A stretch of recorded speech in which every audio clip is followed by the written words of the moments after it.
Record loud, so okay, we're recording. All right, I guess I'll introduce Vilas. So, hey everybody, welcome to another event. And I'd like to introduce you to Vilas Veeraraghavan. I met Vilas. We both joined Walmart's CD platform area right around the same time. And I think my favorite story was I was told that we'd hired a new director, and I was also told that we'd hired the guy who created Chaos Monkey. And Vilas and I were at different conferences in San Francisco, and we met for coffee. And I knew that he was the new director, and then I found out he was also the other guy. I was like, I was fanboy about it. And we've been friends for a long time. So, Vilas, you have anything to add to that? No, I think the one thing I do want to clarify is that I did use Chaos Monkey, and I did do like lots of failovers at Netflix. I unfortunately was not there when it got created. So we did bond on that. Me and Brian, we talked about how awesome it was. And then we both wished we could have been there when it got created. But yeah, I still remember that meeting vividly. So I appreciate the partnership over the years, Brian. This has been fantastic working with you. So I'm glad to be here. The topic is something that's really close to my heart, both sides of this, quality as well as chaos. I'm going to speak about it. Feel free to make this a discussion, a conversation. Hopefully there is a lot of material in this that you can take home or take to work. Home is work now. So in any case, so whatever essentially you feel you have questions about, please stop me and we can have a conversation. So I'm Vilas. My work is mostly in the dev productivity area. I'm passionate about making sure that we deliver often and with high quality. Chaos engineering started off being something that I was close to at work at Netflix. And it really developed into a passion that I really believe is the way forward on how we improve on delivering our software in the hybrid cloud.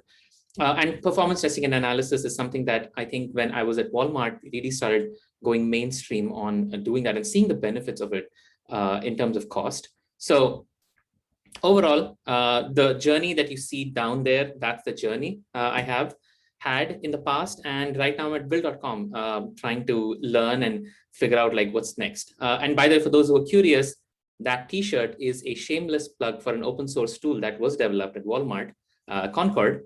So there you go. I think Dana spotted it before anyone else did.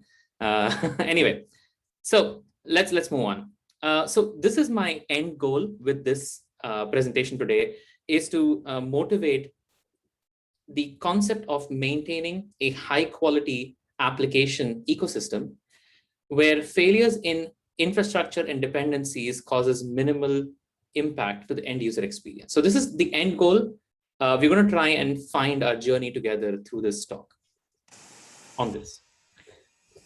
All right. So here is the problem with chaos engineering today. Okay. In terms of quality processes and where chaos engineering stands below. This was a survey that was done for the State of Software Quality Report last year. And chaos engineering stands somewhere below, we are not going to do anything this year.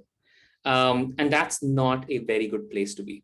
But I want to try and think a little bit through why that is the case. And I want to try and impress upon this audience why it still deserves a place in the quality world. But yes, quality is not all chaos. This is something that I wanted to impress upon from the DORA report, which came out a couple of years back. And this is something that talks about how many teams, all the way from the low to the elite, carry out disruptions in production-like systems, test systems, and inject failures in their production systems on a regular basis. And you'll see that the number is particularly low. This is even for the elite teams who typically are at the top end of the CICD spectrum. Even they have confidence issues when it comes to creating simulations that disrupt production or even production-like systems. So let's bring this all the way back, right? Like step back and say, what is quality code?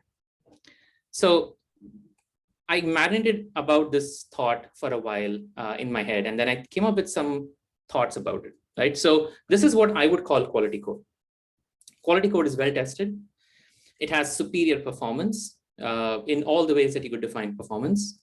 It has a scalable design, which means that you are able to add on more functionality and create an extended amount of interactions for teams who are using it without having to fundamentally change the architecture often.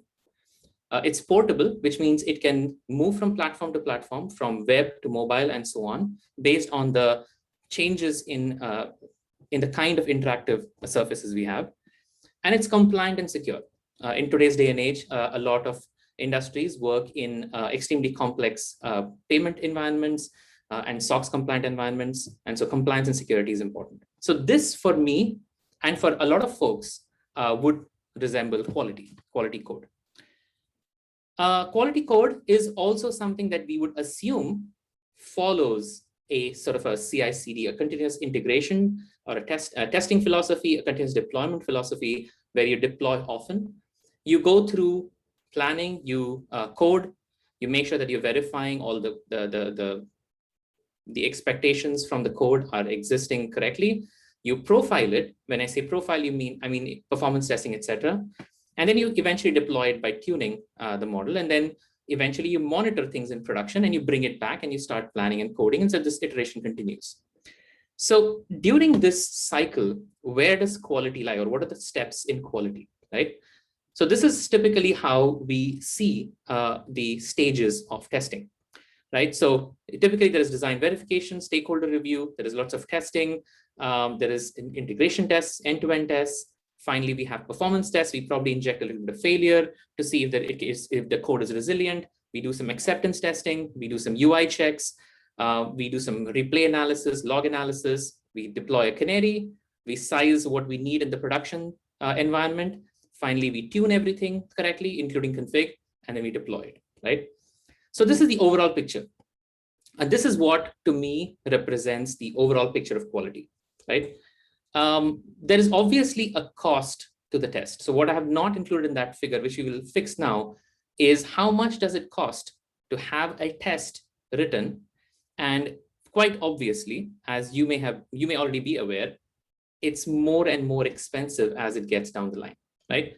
Writing a unit test or finding an issue very early during design verification is cheaper, both to find as well as to fix, than to find something when you are capacity sizing something, or you've already submitted something in production and you catch it via monitoring. That's way more expensive. So this is all of the different dimensions that exist to quality code today, right? So far, so good. This is where the things get interesting. Things get interesting when a lot of folks care about speed versus quality. So the figure that I'm showing is also from that same report. It speaks to a bunch of folks across different kinds of industries where 70% are still focused on quality. But what worries me is the 30% where speed becomes paramount. And the reason is simple. Losing quality for speeding up delivery has and will result in massive catastrophes. And I have some examples of that, right? So the cases where quality misses happen due to speed, we have a lot of examples of those, right? So I've put in a few over the last few years, right? The Bitcoin Unlimited issue happened because of memory leaks that were not caught by unit tests. The Cyberpunk issue was because of delivering speedily, but not really creating test cycles. Issues in the British banks happened because there was literally cycles taken away from contracting teams which are doing testing.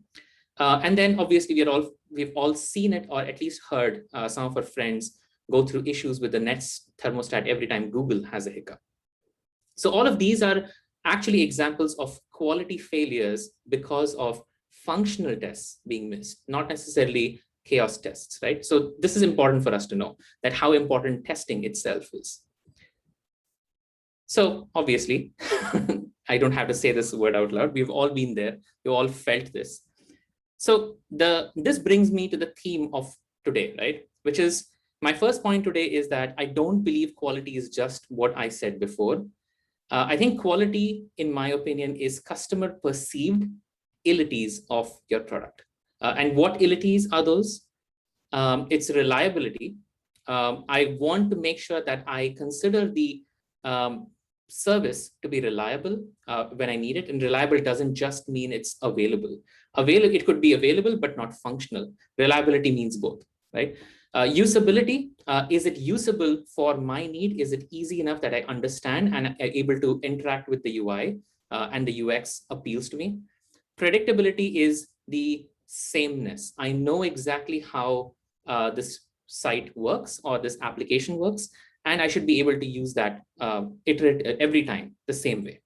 Scalability, right? I want to make sure that I and all of my friends and everyone else I know should be able to log in, and we should not be suffering problems that says, we are too busy right now, come back later, right? And above all of these illities is a idea of consistency, right? There is nothing to be gained if all of these variables are not, if all of these illities are not consistent. Because if we lose consistency, we lose trust in the customer. Imagine a website that basically sells, let's just say it's an e-commerce site, right? And let's say the e-commerce site does not have a certain way to get to checkout. You probably add a bunch of things in your cart and you cannot check out. That is going to cause you major concerns, and then you'll probably shift to a competitor. And that's not a good thing to do. So loss of trust basically is because of lack of consistency, and it can cause a loss of customer business, possibly for the entire lifetime of that customer. And remember that customers also have relatives, they have friends, and they could influence all of these people, and then possibly for their lifetimes as well. So loss of trust is massively serious, right? So, and this is the other thing, loss of trust can impact well-designed and well-tested products as well, right? It is very hard to win back trust. There are some companies who have done it, and it takes a while to claw out of any kind of trust loss. But there are some examples of doing it, but it takes time, right? But you don't want to suffer it in the first place. So loss of trust is a very important concept that I want you guys to stay with.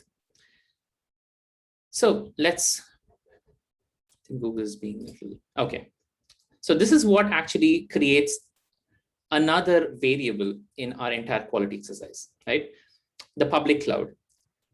So as of this year, in 2021, there is a massive amount of interest in going to the public cloud, or at least maintaining a public cloud footprint along with an existing on-prem footprint.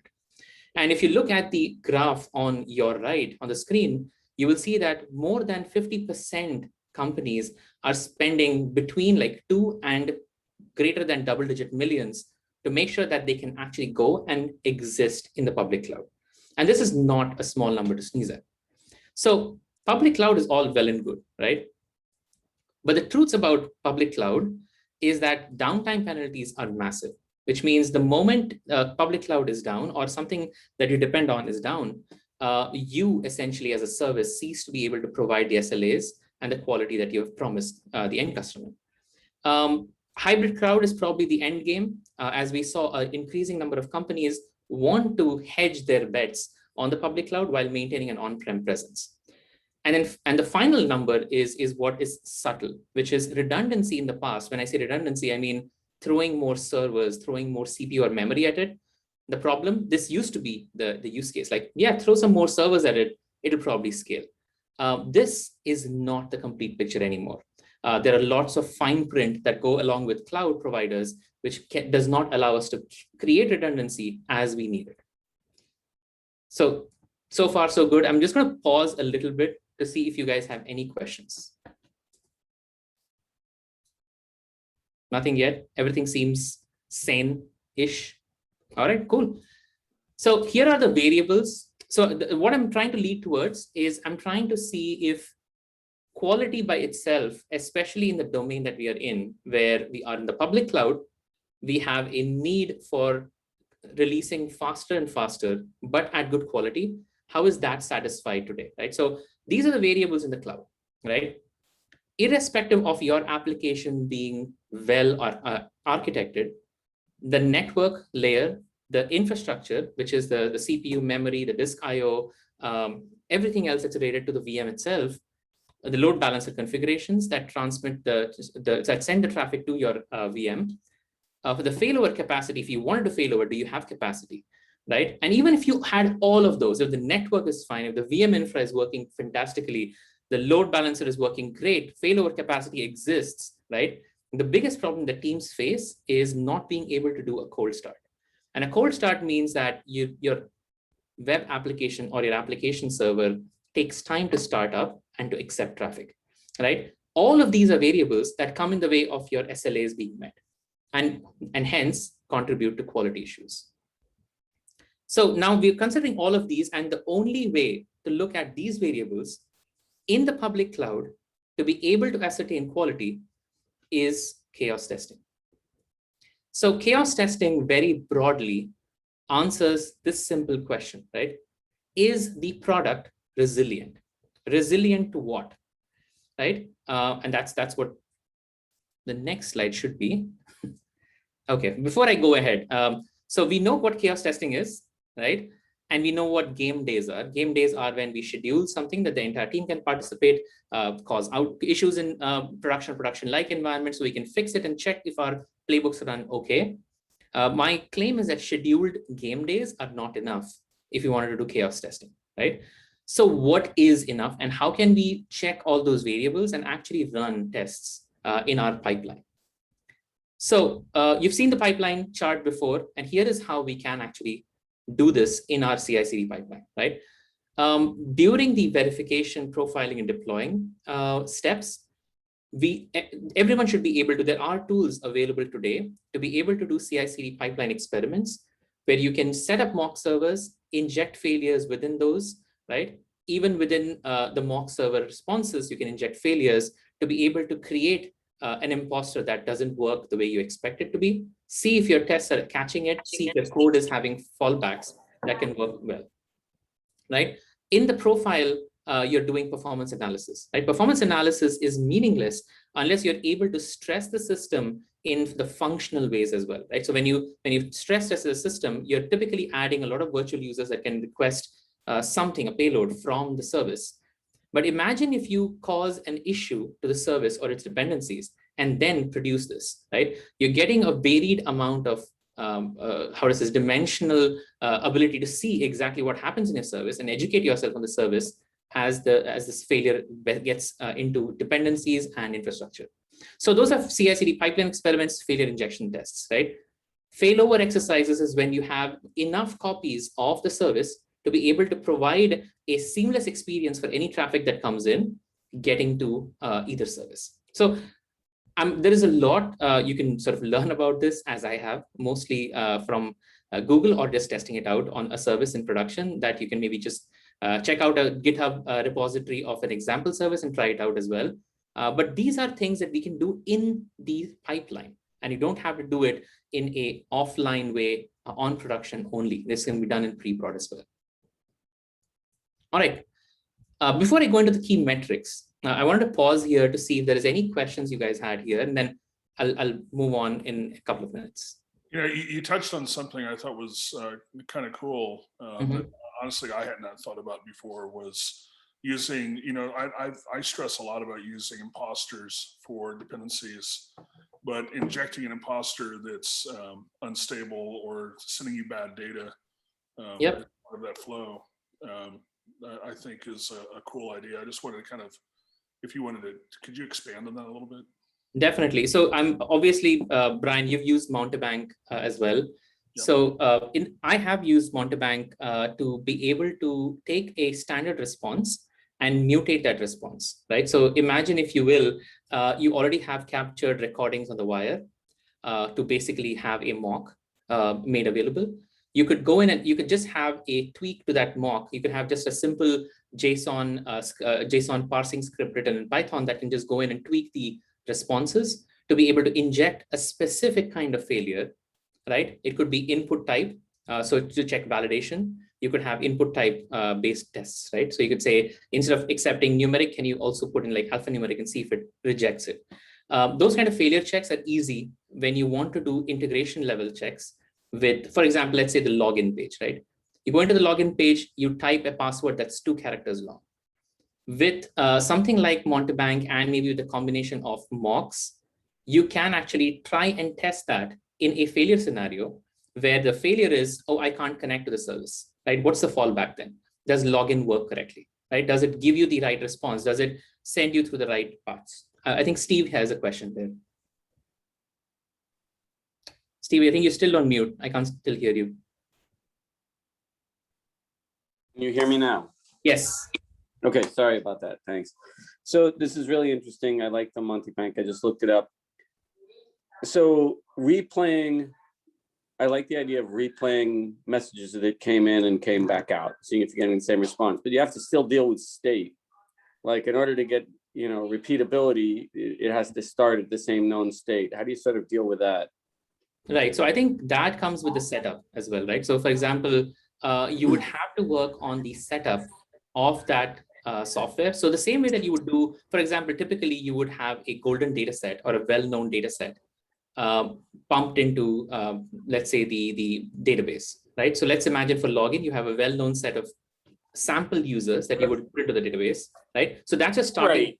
So your setup is there, and then you would fake the responses that is going through the query layer.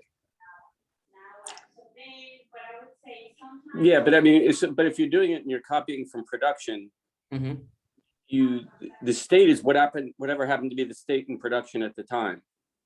Oh, you don't want to, no, you're not, so you don't necessarily have to do it real time. That's a good point, actually. So you don't have to do it real time. You typically want to have a well, how to say this, curated list.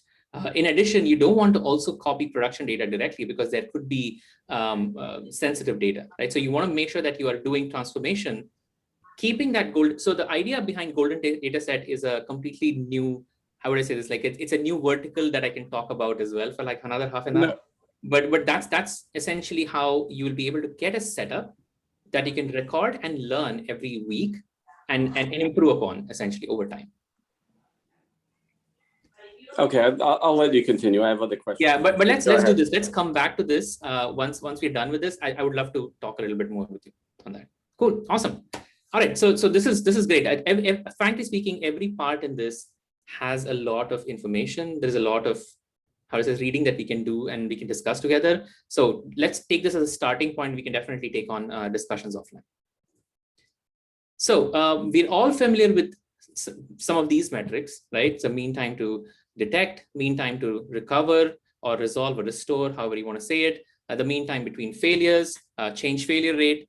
My understanding of these is that they give you a lot of sense about what's going on, but sometimes you want to try and change this towards a perspective that is facing the customer. And that's what I think is going to be something that I want to discuss more with all of you guys. So these are what I would call the confidence metrics, right? The ones I'm going to present to you now. These are the metrics that I believe are important from a customer's perspective, right? So this is the first metric is mean revenue loss per incident, right? This is what your customer basically has given as a statement to that loss that you created for them, right? Mean revenue loss is very distinct from the mean incident cost. The cost of an incident is the time it takes and the amount of effort it takes for a development team and a test team and SRE team to go in, dig deep into the solution, provide a solution, and come back with the fix. The mean revenue loss is related with how much time the incident existed in the customer's perspective, how soon could you fall back, and what is the impact duration.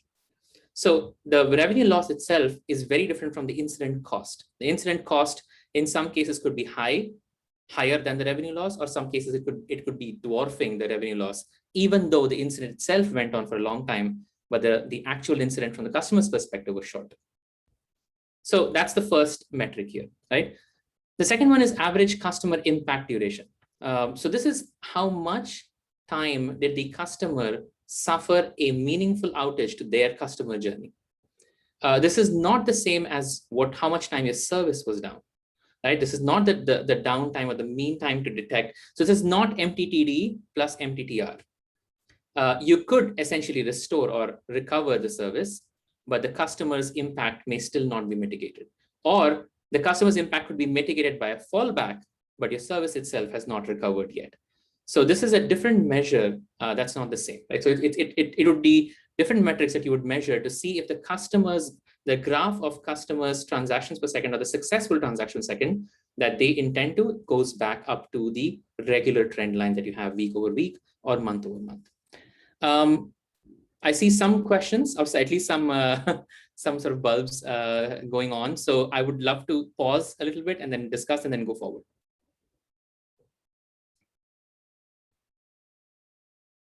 Or do you want to wait to the end?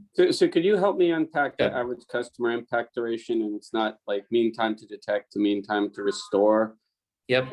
So you gave the example so that the like average number of customer transactions goes back to quote unquote normal level. Is that so? Correct. Exactly right. So mean time to detect plus mean time to restore is essentially spans the entirety of the incident as seen from the development side. Okay. As opposed to the customer, for the customer, it would be something like mean time to detect plus some amount of time or the mean time to enable fallbacks gracefully, which is with the next metric that I have. So that requires some kind of telemetry in the system that says it's actually functioning, and you're getting around people gaming it. Oh, well, the system was up. The health endpoint said I'm up. Exactly. Or, you know, my boss won't beat me up, even though the customers can't do it. All right, got it. Exactly. Thank you. Exactly. That helps. Yep. So that actually is exactly the next item, right? So the average customer impact duration is typically the MTTD, because you have to detect that there is an issue somewhere. So observability would help. And then you would enable fallback. So you would enable a certain workaround, right? Or you would roll back, something like that. So that mean time to be able to enable that gracefully. And when I say gracefully, I mean without a disruption in the remaining part of the ecosystem, that's the measure there, right? The next two is relatively easy. It's the variance in response time for any given service. So during an outage versus in a regular period, right? There is typically would be a change in the latency, change in the throughput levels for that service, right? Or there will be at least a significant something that would be seen by the customer saying, okay, why is the page loading faster or slower and such like that, right? So that variance is important because this is something that the customer senses. They would have complaints like, oh, this site is super slow, right? This is the complaint we hear, like, oh, what happened? Like, why is the site so slow today, right? What happened today? It was working fine yesterday. Oh, this is not good. I'm going to go to my competitor, go to their competitor rather, right? So that's variance in response time, and it's a sensitive, sort of a very subtle measure that is sensitive. And the last one is average time to failover. Let's imagine everything went down, like in East, right? So let's say AWS, the East Coast had issues. The data center essentially is not working, or your on-prem data center isn't working, or some other data center is not working. How quickly can you fail over to make sure that the customer does not see what's going on behind the scenes? Because frankly speaking, in today's day and age, the customer does not care, right? They don't care if you have scheduled downtime or you have accidental downtime. Their thing is, can I do my work, right? Can I use Slack? Can I use Instagram? Can I use Facebook? Like, if I can't use it, you're not successful in the customer's eyes. So the key thing here is that we are essentially making sure that we are minimizing impact and to maximize trust. I'm going to let this be here for a second so we can absorb it and then we can move on. Steve, you had a question? Surprise. Yes, I do. I appreciate it. Go for it. So what this is getting into my head, especially with, I like your mean time to enable fallbacks gracefully, is it seems to me you would have to define for the product what normal operation is and be able to measure that, so you could measure when we got back to normal operation, you know, beyond just the standard health check. So can you give me some examples of that? Sure. So I think about it better. Yeah, no, so definitely. So Steve, I think to your point, there is a broader thing here, right? The broader thing here is the idea of ownership, right? So the idea of ownership when it comes to software and to services is that you or the developer essentially owns the entire journey of the software, right? And make sure that there is accountability when it comes to something that's happening in production, right? And then there's accountability when it comes to something happening in production. So you're absolutely right that fallbacks and designing fallbacks is extremely crucial. Designing fallbacks with a sense to understanding what would happen if I enable this fallback. Will I have these customers suffer a below par experience, or would they be okay seeing something that they are familiar with? And let me give you an example, right? Let's imagine you have you are a frequent shopper at, I don't know, for this case, I'll use Walmart.com. Okay, let's say you're a frequent shopper at Walmart.com. You walked in to the website, you clicked on it, and then there's a front page that greets you with lots of personalized options, right? It says, oh, last time you came in, you bought this and this. In your zip code, these are the things people are buying and things like that, right? And then next time you come in and there's an outage going on the back end, you don't care, you're a customer, you come in, and what you see is you still see things like, oh, this is what people in your area are buying, but you don't see personalized stuff. You don't see last time you bought this. Now that's a subpar experience, but as a customer, you may just disregard it because you're like, it looks pretty much the same. I miss a little bit of personalization, but that's fine. But in terms of revenue loss, you're still seeing revenue loss, but it's not significant. I hope that makes sense, Steve. No, that was helpful. And I like it. Like some part of the system isn't functioning, but they're still able to do what they want, like the personalized. Yeah. That was very helpful. Thank you.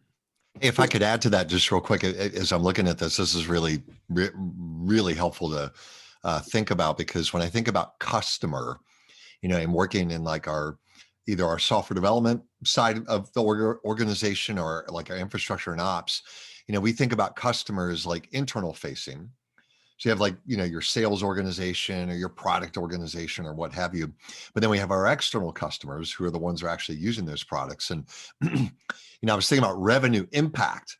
And I thought, well, that's probably more of a metric that impacts the internal like customer stakeholder base versus the external. But then there might be some of that sense making that you were describing that may not be top of mind for the internal customer. But like for the mindset of the external customer, there could be a degradation in trust because I'm going, wow, this site's running a little slower and then a little faster and a little slower. But internally, our stakeholder audiences may or may not be aware of that. And I'm just curious if you could expand a little bit about how we should be thinking about the difference between internal and external. No, definitely. I think, Dan, you hit the nail on the head, right? That is exactly what this is. So MTTD, MTTR, all of those allow us to operate with excellence, right? They allow us to operate with excellence within our engineering groups and organizations. It allows us to keep our site up and like all of that stuff is awesome, but it doesn't ever speak about what's the customer's perception of you, right? And that's essentially where this comes in. For example, there could be an outage, let's imagine, in a shared database, right? Which is truly a backend thing at this point, right? You have like your React layer connecting to some Java servers, and then you have connection to a database. And the database is maybe deadlocked by multiple processes trying to read from it, causing like some issues. Someone's writing to it, causing like consistency issues. That is going to be seen by the customer, not as a database issue, but they're going to see it as, oh, this page doesn't load right. Something's weird, right? And that's enough. That perception is enough because the customer's decision making is happening within a fraction of a second, right? And they make decisions that could govern the lifetime of your product's expectation within that time. And that can also impact like their relatives, their friends, their circles, right? And so that's the reason why we have to start looking outward, because I think we have talked a lot in other places about like MTTRs, and I think we understand it, but this is more perceptive. But perceptive stuff is hard to measure, and that's where these come in, because these can be measured today. Mm-hmm. So yeah, so Dan, you're right. It's an internal versus external stakeholder thing, and often we are optimizing for the internal stakeholder, and sometimes this gets sort of. So your service could be awesome, you could be scaling amazingly well, you could be always available, but your website's getting slower day by day. guess what happens after a while? They'll be like, oh, this is taking 20, 30 seconds to load. It's an amazing website once it loads, but till then, I don't have time. I'm going to go check out the competition. So that's essentially what it is. Cool. Thanks. Yep. All right, cool. I'll keep going then. All right, so this is another thing that I wanted to spend some time on. So this is where quality and chaos come in. So quality is something that we are all familiar with. There's decades more of work, people way more experienced than I am, who have done sort of work in quality. They have established great practices. That's why we are where we are, right? The question is, how do we integrate this with something like chaos engineering, something like failover testing, something like customer-specific focus, right? The first thing that I would suggest, and this is something that's happened in the last 3 or 4 years, is there have become these vanity positions like chaos engineer or chaos practitioner, right? Inherently, I don't think the intent is bad. The intent is not bad. There's like one person who will be the evangelist, but it also puts an undue amount of sort of siloing or pressure on that one person saying, oh, that's the person who does everything. None of us are on the hook to do this, right? And that reduces the importance. We are all in it together. Similar to quality, we need to be able to eliminate that position entirely and then say, okay, this is a quality position. This is something about ownership and accountability, right? And that's essentially what is important there. The second thing there is training teams. So none of this is possible, like Steve mentioned, unless there is a mindset to being customer first. There is a mindset to make sure that we train teams to understand this, participate in all of these processes so that they can fail often and learn often, right? You want to fail early, very early, so that you like I said, the cost of a test very early is cheap. Learning is great. You learn and then you fix it so that you can sort of fail often and then learn often, right? And obviously, if you don't have observability, don't try this stuff.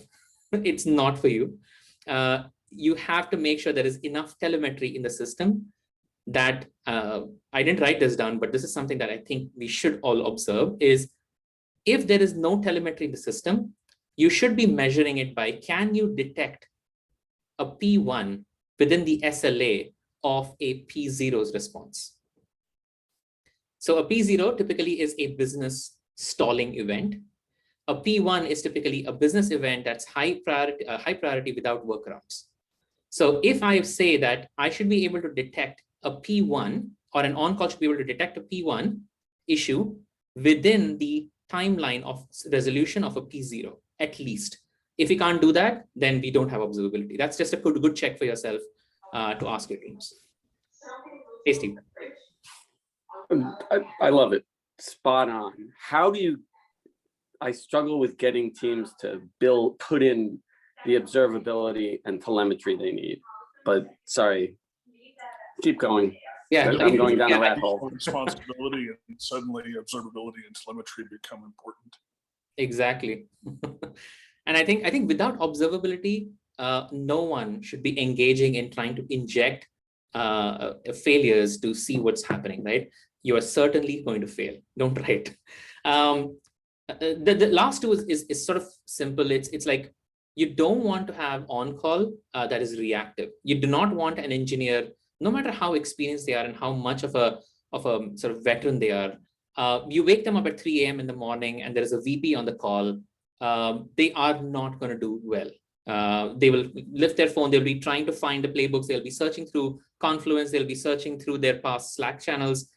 Not a good thing. So on-call cannot be reactive, right? The only way you can have a great on-call personnel is you can equip them. Equip them with automation, equip them with the knowledge of what can happen to a system when something bad happens, because they have seen it multiple times before. They have seen it in the pipeline. They know what it is. They're prepared for it. So there is no question of being reactive. They're proactive, right? And finally, carrots, not sticks. I think this is just a universal thing. I would say there is no point beating someone over the head about with metrics, which only results in gaming the metrics. Brian and I have seen that happen. So don't do that. But these metrics are pretty hard to game. So that said, these could be carrots themselves, like just the understanding of it. So once again, I'm going to pause here for a little bit and see if you guys have any thoughts. So you talk about gaming things for sticks, but I mean, people are going, if you're giving carrots too, you've got gamification to get carrots as Right. well. Like, I mean, to sort of riff off of Steve a little bit, I don't want to go down a rat hole, but I've seen it so many times in both respects, right? I mean, Yep. And I have to, I'll tell you, Mark, like I have to, Brian knows the journey. He has obviously seen it more than I have. Here is what I feel, right? Like, again, I'm coming from perspective of try the carrots first. Don't go with it. Don't lead with the sticks. Try the carrots first. I think the joy here, Mark, is for a developer that goes into, like, let me just go back for a second here, right? Imagine a developer that sees the effect of this, right? And they see that, let's imagine these are the KPIs they're trying to maximize, optimize rather, right? So minimize in this actually sense. They were trying to minimize the revenue loss and they see that change. This is a direct impact on how the customer perceives it. So your brand recognition is going to rise. So my assumption is that this will hopefully be a positive virtuous cycle, which will be that. But that said, Mark, this is all theoretical because me and Brian know better. Yeah, sometimes you need a stick. Well, you know, and I think there's a third option besides carrot and stick, which is challenge. You know, carrots make you feel good and sticks make you feel bad, but challenges are something you go after. And, you know, that's one of the things I'm working on right now is how do I design a view of metrics that provide a challenge and rather than a carrot or a stick. Yep, exactly right. No, you're absolutely right, Brian. I think that's exactly how I would probably rewrite this and just say what you said right there.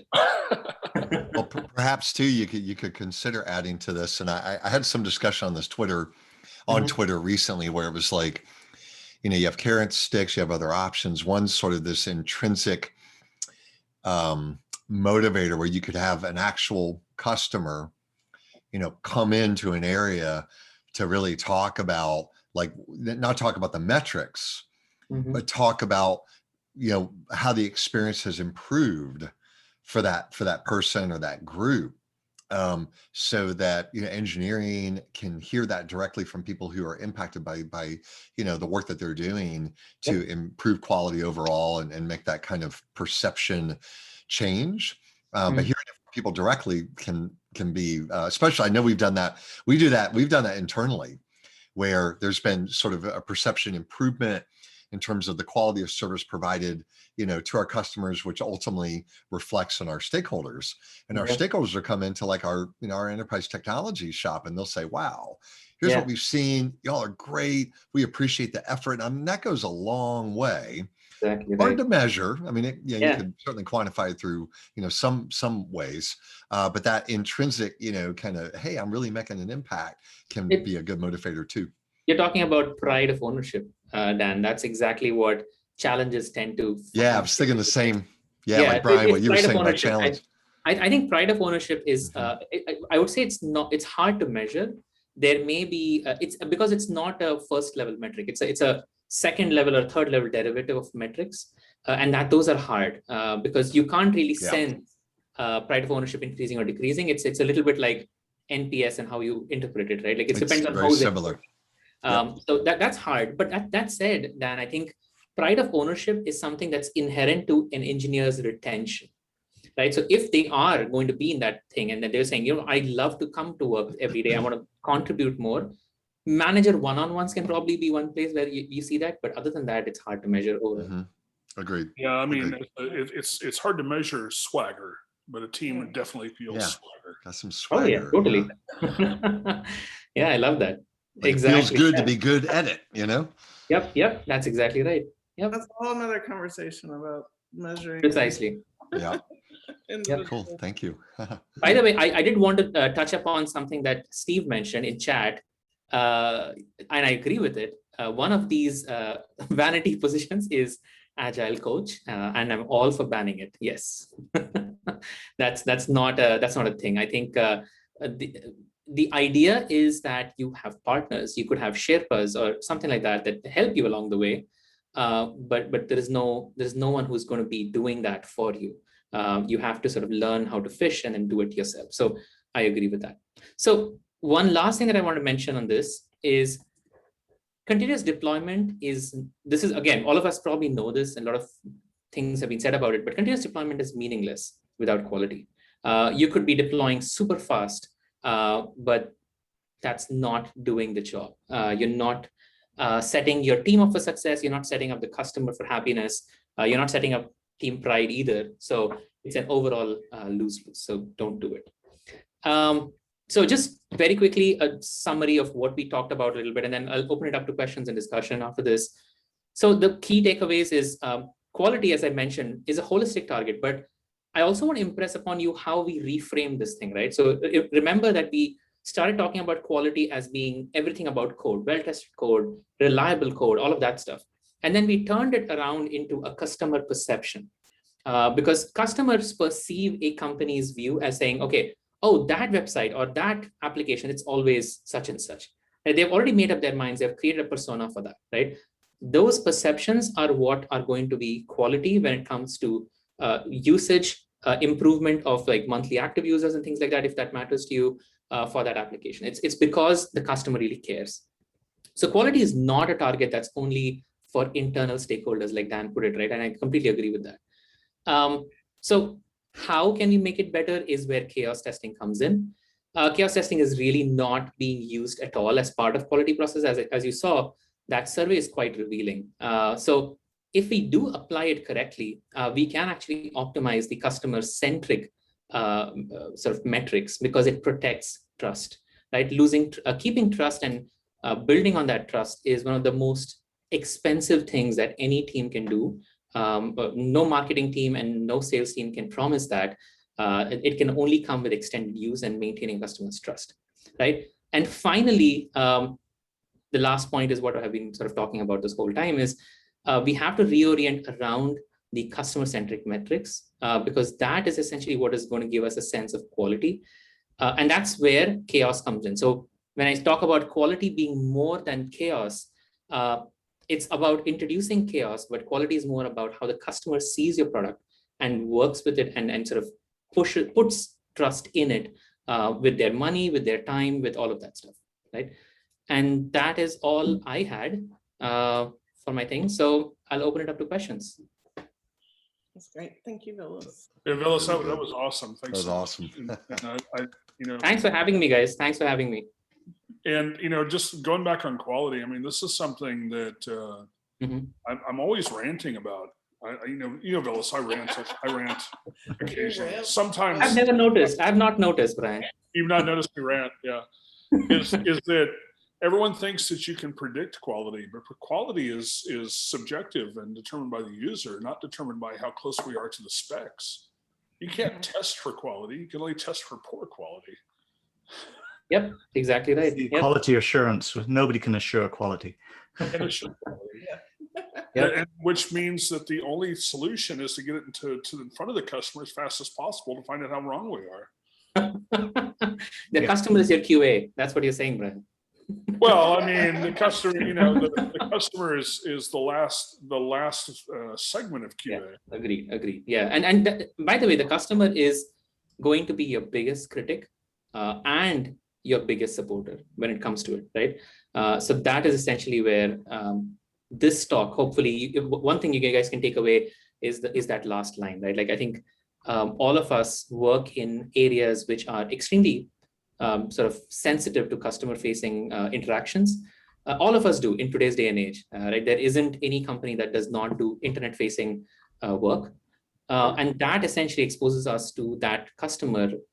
The customer is changing rapidly in terms of how long they take to make choices and to make finalizing decisions about kind of personality that they impart to your product, right? So by the way, this is something that I'm sure you guys have heard of, is every product has a personality, right? If you assign a personality to a company, it immediately reflects the kind of people who tend to use it and all of that stuff. So it's just something that quality testing in this way with chaos can help. I'm going to look at chat really quickly if there's something else that you guys had questions about. Only QA that matters. Yeah, I agree. Any other thoughts, guys? So, okay, so since nobody else is going. So two things I want to ask about. What are your thoughts about testing in production? Mhm. You know, and testing with, and I literally mean testing in production. Production in Yeah. lieu of testing. Sorry, what was Sorry, that? Dana, you're I saying? missed it. Pilot production in lieu of testing. Well, no, that's not what I meant. No, that's, I'll go back to this slide. But I've seen that pattern, anti-pattern, way too many times. So let me go back to this one, this slide. I hope you guys can still see my screen. Mm. So on this slide, as you can see, like I've marked production as such, and I've sort of said that you can do a bunch of tests in production. Here is what I'm not fully sold on is you cannot test only in production. So a lot of companies that I know of, they say, oh, you know what, we want to do chaos exercises. Guess where we'll start? We'll start in production. That's a bad idea, right? So if you do want to do it, you have to build that muscle. It's basically like going to the gym and building a muscle. You can't run a marathon the first day. You want to build up your speed and you build up your stamina to be able to do that. So I think that's how I would put it is use your CI/CD pipeline as that muscle building so that your code, when it gets to production, you at least have that confidence to be able to say, and by the way, chaos testing is always about do no harm.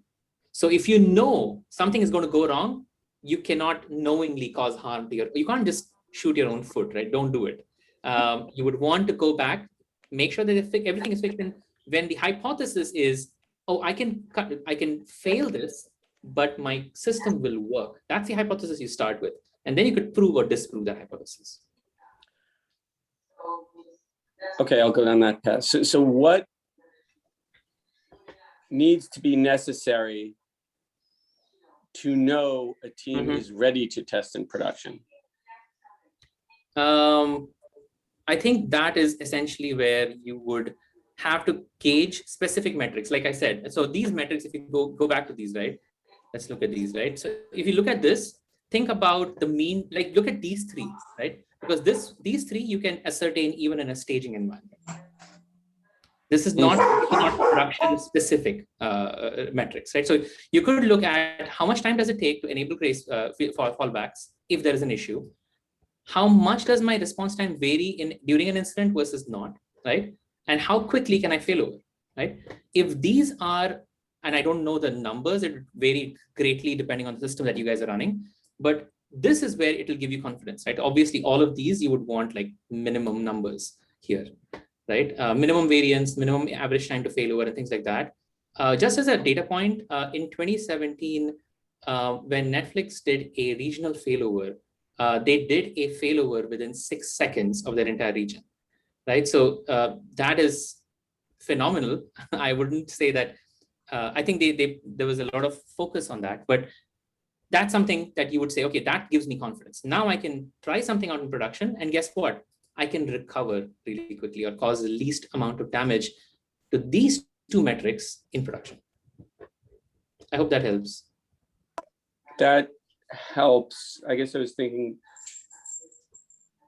yeah, that helps. And I guess the other well, how do you architect to make it easier to test in production too? But that's a whole longer conversation. I was about to go there. There's a large architectural component to this. Your architecture has. Of course, no question about it. There is a shroud of testability on top of all of this, right? Like testability is a unsaid, unspoken thing that I've not touched upon in this, because I'm keeping that, like I'm whispering testability somewhere.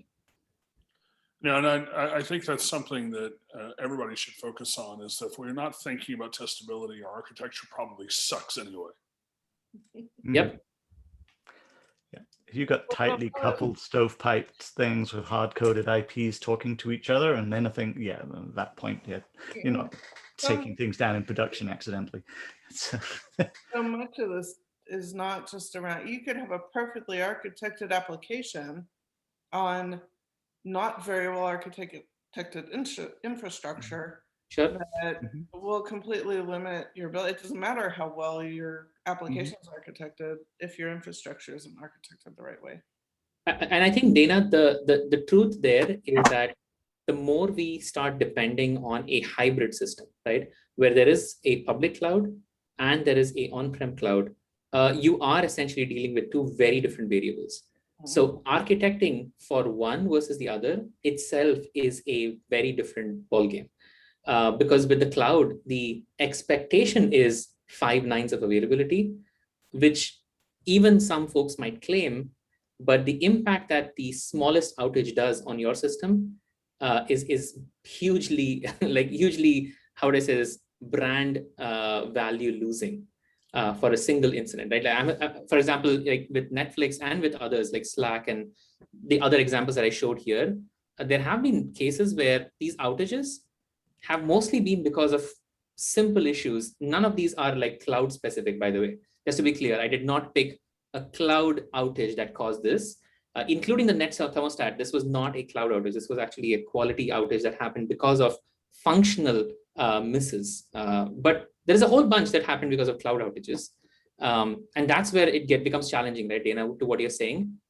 Even if you have a well-architected code on-prem, that same thing, when you move that to the cloud, it's going to require a rethought in terms of what to use and what components to use. What level of cloud architecture is what you can Exactly. Well, I think it also, you know, I kind of describe cloud as, you know, moving from a koi pond to a shark tank full of acid.